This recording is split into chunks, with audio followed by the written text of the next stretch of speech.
to concede to my opponent all issues pertaining to the control of ovarian maturation in Japanese quail. Okay. The subject of his doctoral dissertation in 1974 at Ohio State. That was a poisoning of the well. Bahmsen intentionally used the poisoning of the well where he made a joke that I will concede everything to do with whale ovarian cancer or quail ovarian cancer because Dr. Gordon Stein's PhD was in the ovaries of quails.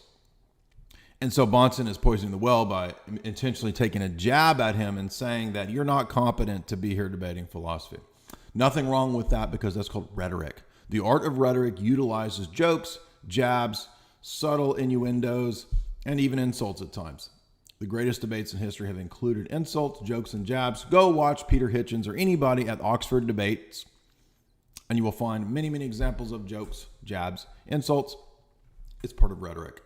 So the mere fact that Inspiring Philosophy and Cameron Creeper, whatever his name was, that they didn't want to have a debate because I wouldn't agree to never use a joke, jab, or insult flies in the face of the history of all debate. Here's Bahmsen right away utilizing, as a subtle art trick of rhetoric, yes, a jab that his opponent is not competent in philosophy. Because guess what? He's not.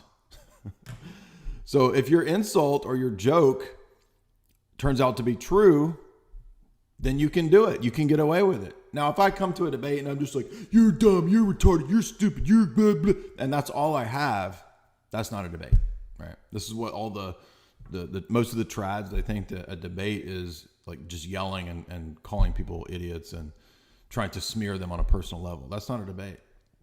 A debate is an art form. Debate is taught in classical pedagogy. It's part of the great inheritance of the classical tradition. That's why the church fathers, that's why me, been tutoring people and teaching people classical pedagogy, classical education for years now.